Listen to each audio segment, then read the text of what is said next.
अस्सलामु अलैकुम रहमतुल्लाहि व बरकातुहू।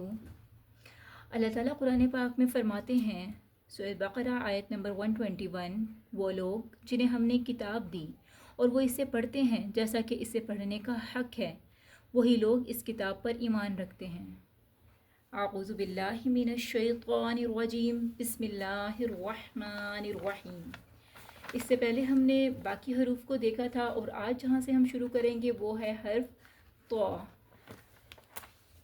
हर्फ तो जो है उसको लिखने में वो कुछ इस तरह से लिखा जाता है और पढ़ने में हर्फ तो इस तरह से पढ़ा जाता है।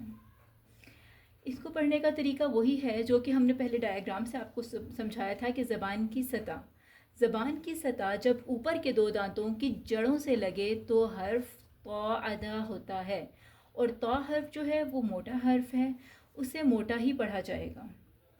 अब ये जो हमने एक मखरज आपको समझाया है जो कि ज़बान की सतह है और दांतों की जड़ जहाँ से दांत निकलता है वहाँ से अदा हो रहा है। यहाँ से 3 हर्फ अदा होते हैं, एक ता, दाल और तो।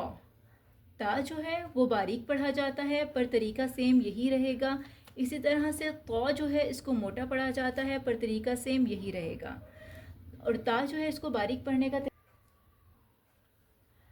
ता जो है उसमें हमने बारीक पढ़ने का तरीका कुछ इस तरह से होगा कि ज़बान को हम ऊपर की तरफ नहीं उठाएंगे, तो सेम यही मखरज रखेंगे लेकिन ज़बान को ऊपर की तरफ नहीं उठाएंगे तो ता अदा हो जाएगा। लेकिन जब हम ज़बान को ऊपर की तरफ उठाकर हर्फ को अदा करते हैं तो वो हर्फ मोटा अदा होता है। इससे पहले हमने देखा है जैसे कि सौद, दौद, खा, और अब हम जो ये वाला वर्ड देख रहे हैं तो इसको भी इसी तरह से मोटा पढ़ना है। तो तो तो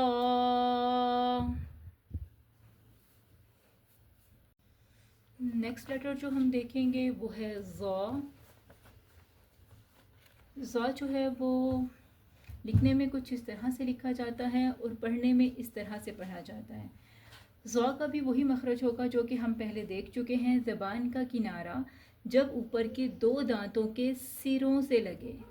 इससे पहले वाले जो हमने हर्फ देखा उसमें था ज़बान जो है वो दांतों के जड़ों से लगेगी।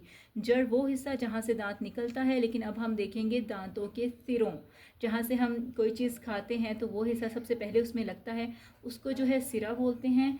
ज़बान का किनारा जब ऊपर के 2 दांतों के सिरों से लगे तो हर्फ ज़ा अदा होता है, ठीक है। और इसी मखरज के साथ ये 3 हर्फ सा, दाल और ज़ा, ये 3 हर्फ सेम मखरज से अदा होते हैं।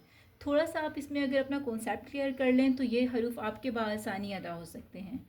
अब इसमें जो है देखना हमने ये है सा जो है वो बारीक हर्फ है और ज़ा जो है वो मोटा हर्फ है।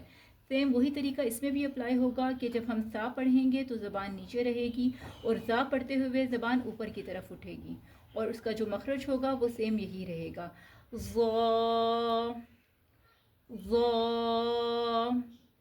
ज़ा।